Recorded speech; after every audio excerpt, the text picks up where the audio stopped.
According to a brand new affordability report from Realtor.com, 47 of 50 of the largest US metros are now above the 30% rule. The 30% rule being that you shouldn't spend more than 30% of your income on housing. And San Diego, we're in the top 3 least affordable markets in the entire country again. If you're wondering what it actually takes to afford a median priced home in our city today, buckle up, we're about to break it down. While on the topic of ridiculous cost of living, rents in San Diego hit a new milestone, and not a good one. We officially cracked the top 10 most expensive rental markets in the entire country, with the average rent now over $3,000 a month. And while some cities are seeing rent drops, ours, it's still creeping up. If you're renting in San Diego or even thinking about it, this is a wake up call, because these new numbers tell us a lot about what's happening in our market and what's coming next. Stick around and I'll tell you more about what to expect in our rental market here in San Diego. This and more covered in this week's San Diego Market Matters, and I'm Karl Kyler, your San Diego Realtor. If you're enjoying the updates in these weekly market reports, be sure to like and subscribe to stay up to date on all things happening in San Diego regarding real estate. And if you're thinking of selling or buying here in San Diego, I have my contact info in the description below. People like you are reaching out to me regularly for help. Let's connect and see how I can help you make your next move happen for you. Now, let's get into the good stuff. Quick market update. We got some fresh inflation numbers this last week, and they're heading in the right direction. CPI, the Consumer Price Index, came in at just 0.1% for May, and year-over-year inflation is now sitting around 2.4%. That's slightly lower than last month and a welcome sign that things are cooling off, especially with enterprises pulling that index down. Shelter costs are still rising, but more slowly, and that's helping to keep the numbers in check. Now, the big one, PCE, that's Personal Consumption Expenditures Report, and it's the Fed's favorite inflation gauge. In May, headline PCE came in at 2.3%, and core PCE, which excludes food and energy, landed at 2.7 month over month.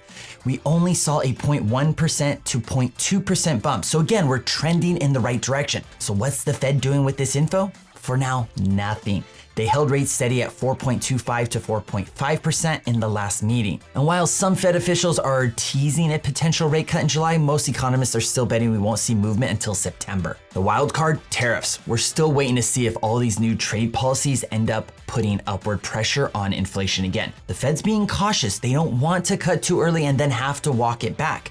As for mortgage rates, we're still sitting just below 7%, but that could change fast depending on the next inflation reports and what they have to show.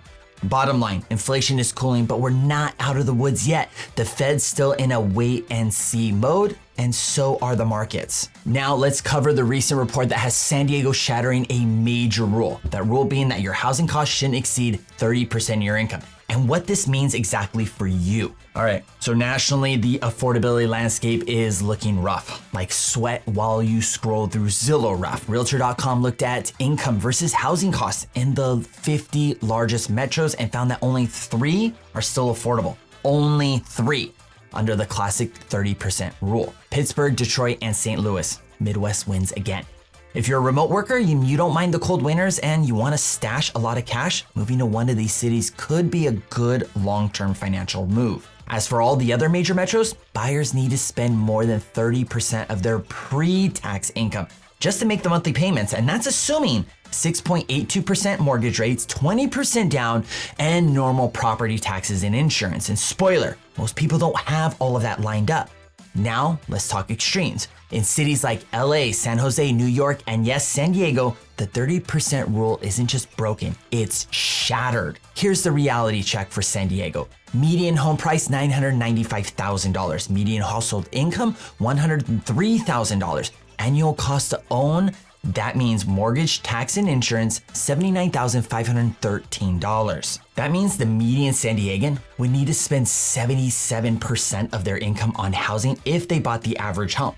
That's not just unaffordable, that's unsustainable. In fact, according to this report, you need to put 80% down to stay within the 30% comfort zone. Now, let me repeat that, 80% down. That's nearly $800,000 in cash if you're keeping track at home. This isn't only a data point. This is the reality buyers are wrestling with every day here in San Diego. We're still dealing with sub-pre-pandemic inventory levels, somewhat stagnant wages, and reasonable demand. So even though the pace of sales has cooled off in some price ranges, prices haven't fallen off a cliff because there's still more people than homes, and new construction isn't filling that gap fast enough. Now, if you're a seller thinking, why isn't my home getting multiple offers? This is part of the reason. Affordability is the ceiling. You might have a beautiful home, but if the math doesn't work for buyers, you're still going to have to sit on the market. This is why you're seeing temporary rate buydowns showing up more often. They support buyers who can afford your home barely by giving them a break on their mortgage for the first 2 years. And if you're a buyer, you're not crazy for thinking this is hard, because it is.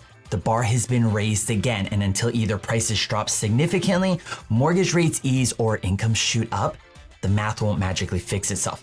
Unfortunately, the average household income of $103,000 in San Diego will unlikely ever become homeowners unless they do something radical to improve their income fast. And you know what? If their income can't improve fast enough, that's okay. There's nothing wrong with renting here. Homeownership is only one vehicle towards financial wealth. So here's the bottom line. San Diego remains one of the most unaffordable markets in the country. You know that already, but despite the headlines and the sticker shock, people are still buying, and doing so in more creative ways.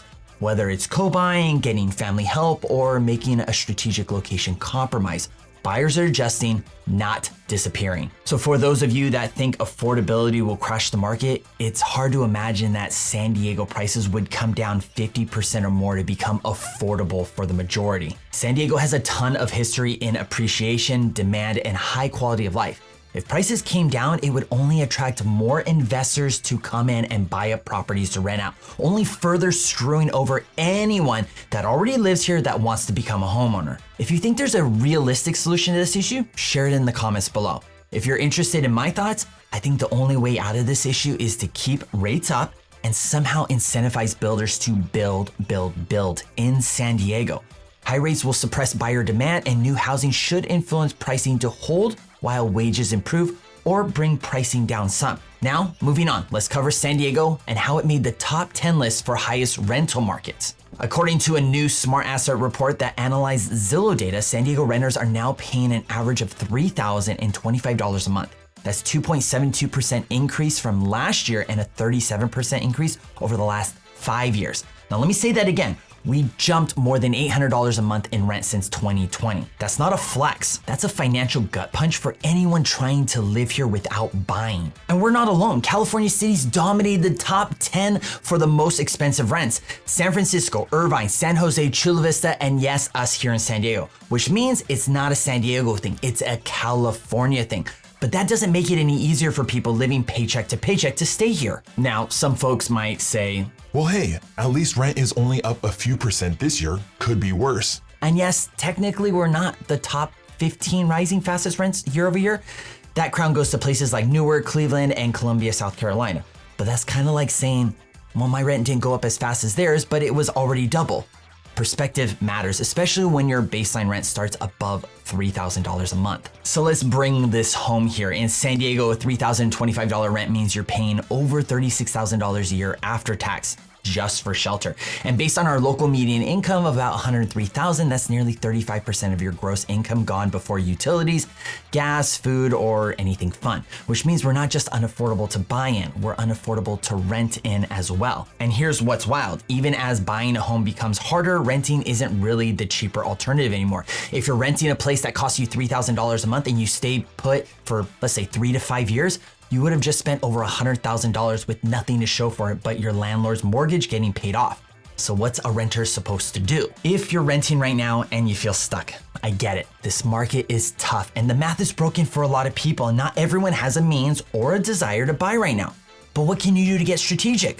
Well, start planning, explore co-living options, look at rent versus buy comparisons in your price range. And if you're thinking about leaving town, I won't judge you. You're not the only one running numbers on moving to Kansas.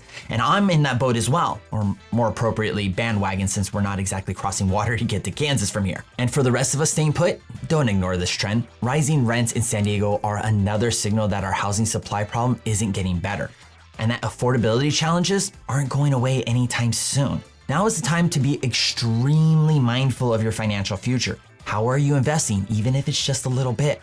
What other options for additional income are you considering? Can you Uber 1 to 3 times a week, do food delivery or Amazon delivery to make a little extra cash on the side to get ahead? Have you considered a side hustle on the weekends?